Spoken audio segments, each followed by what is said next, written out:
This episode is brought to you by Shopify.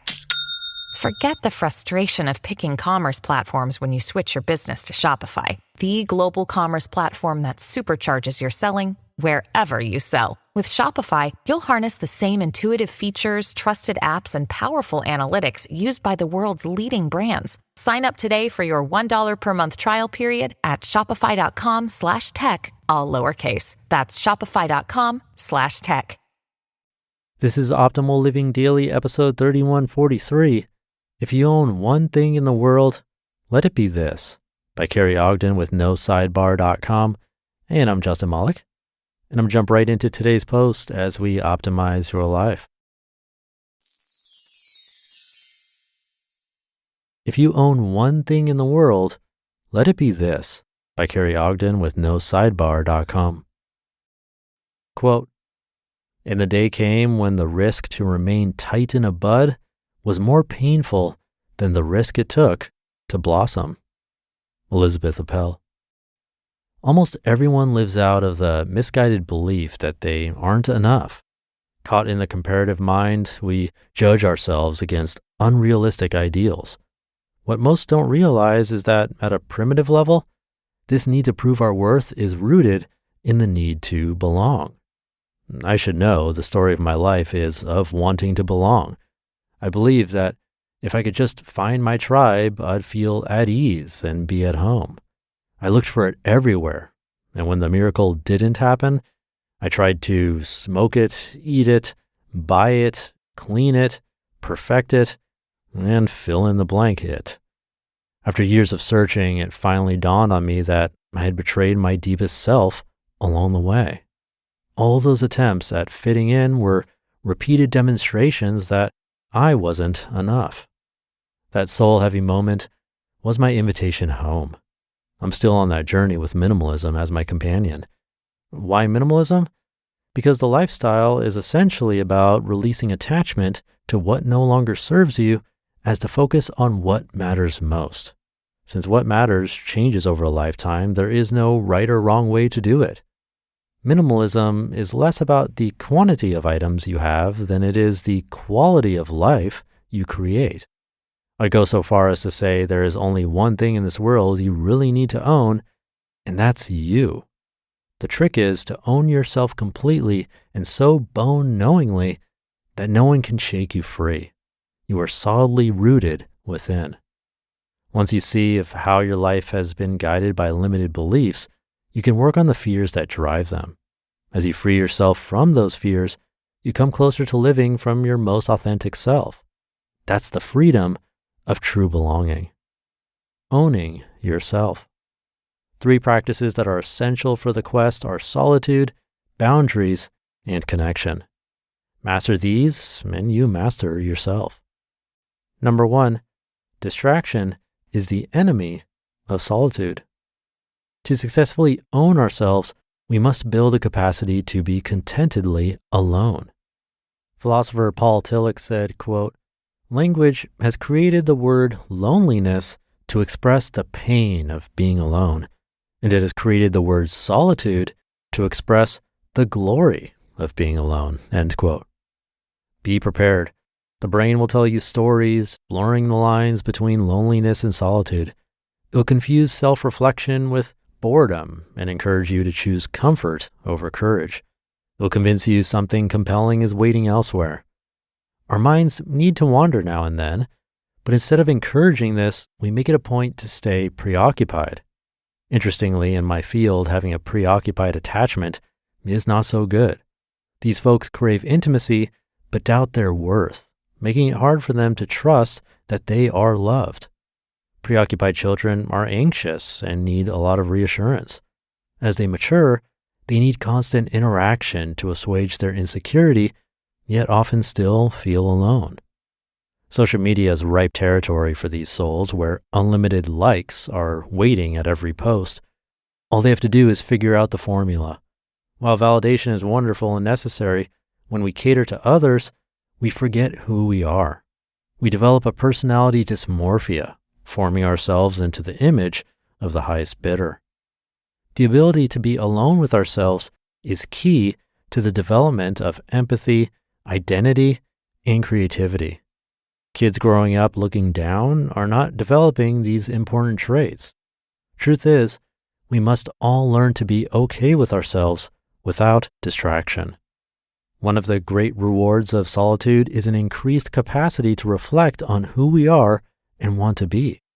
In quiet moments come thoughtful questions like, what gives my life meaning? What do I want in life? What is holding me back from my best self? Number 2, belonging is an inside job. Another non-negotiable requirement for true belonging are healthy boundaries. The journey of self is ripe with vulnerability. Doubt and uncertainty are a given. Your beliefs will be challenged, and the need to please will rear its ugly head. But without a clear sense of where you stand, it'll be hard to draw the line. Boundaries help determine what is acceptable and what is dehumanizing behavior. They encourage us to name our values and identify our physical, emotional, and spiritual limits. Take a moment to consider what you can tolerate and accept and what makes you feel uncomfortable and stressed. Those feelings will help point to where your limits are. Another clue is when you're feeling resentful. It's often a sign that you're pushing yourself beyond your limits or someone else is imposing theirs onto you. We can't control what others say, do, or think any more than we can the weather. We can only take responsibility for our own actions and let go of the rest. And number 3, we are born to connect. We must stay in love with humanity. This is a tall order during times of chaos, but the more we can allow ourselves to take in the beauty, sorrows, joy, and pain, the more human we become. It's that simple. One of the most powerful barriers in life is being caught in divisive emotional reactions such as anger, fear, and despair. When we get caught in these negative patterns, we armor over our hearts. Pain hurts, and it's natural to protect against it. When life feels unbearable, the pull is strong to turn toward hopelessness and blame. But such thoughts take us further away from each other and from ourselves. True belonging is the awareness that you're never alone, that we are inextricably connected by our shared humanity and need for belonging. This is not about faith, God, or religion. It's the basic knowledge that we all come into this world with the same basic needs. In our darkest moments, when there is so little to give, breathing into the heart is itself an act of love. The very process of opening to our pain opens us to the universal pain of being human. When we shut it down, we close down our joy along with it. That lets darkness win. Whereas saying yes to what is allows us to say yes to it all, to see the beauty and the suffering equally. The courage to own. Belonging is so primal to survival that the threat of losing it is terrifying. Some abandon their beliefs to avoid the risk. What they don't know is that if they can look past the conditional approval of others and put one courageous foot in front of another, a path will emerge that'll lead to a new tribe of like-minded souls. There'll be a cost. The beginning of the journey is hard and lonely.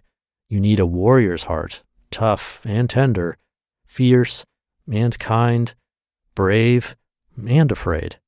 Don't worry if you don't have it at first. The journey will help you find it. Thankfully, once you know it, it's impossible to unknow it.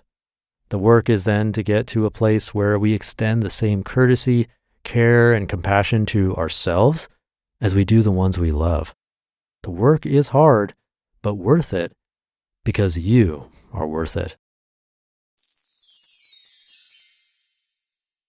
You just listened to the post titled, "If You Own One Thing in the World, Let It Be This," by Kerry Ogden with NoSidebar.com, and I'll be right back with my commentary. Okay, sponsor time. And instead of reading a script about Gusto's benefits, let's hear from small business owners, the people who use Gusto every day like me. Here's one. With Gusto, I think of payroll as a 30-second job. The website is so friendly and a joy to use. Friendly payroll? You don't hear that every day. Amy from Utah says, I love Gusto so much. They do our medical, dental, vision, and life insurance. It's so painless. It's like going to the spa.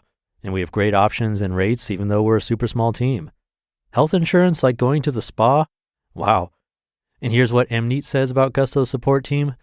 Whenever something comes up, I reach out and literally 24 hours later, they tell us what to do or assure us that they've already handled it for us. Smart technology and friendly humans? That's cool. Honestly, the list goes on. And right now, our listeners get 3 months free when they go to gusto.com/old.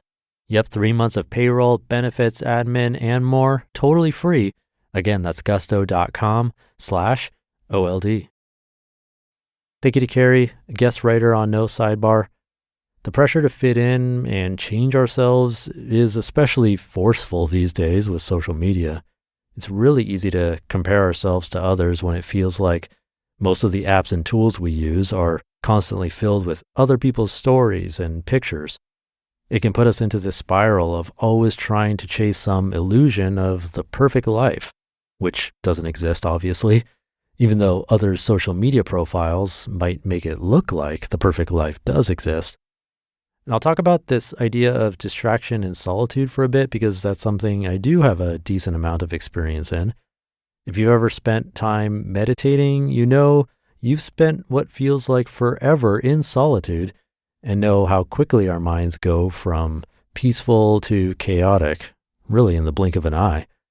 But the more we practice that, just sitting and basically doing nothing, being comfortable in our own skin, just focusing on the breath, noticing a distraction and coming back to the breath, the more we do that, the more comfortable we get with just being. I mean, it sounds kind of silly and maybe very easy if you've never done it before, but meditation can be frustrating and can feel like we're failing when we're just sitting doing nothing. It's funny how that works. But that might not be your thing. That's totally fine.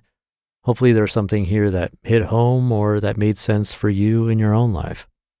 But I'll leave it there for now. Hope you're having a great start to your weekend. Thank you for being here. And an extra thank you if you've ever shared this show with someone. That really helps. Have a great rest of your day, and I'll see you over the weekend where your optimal life awaits.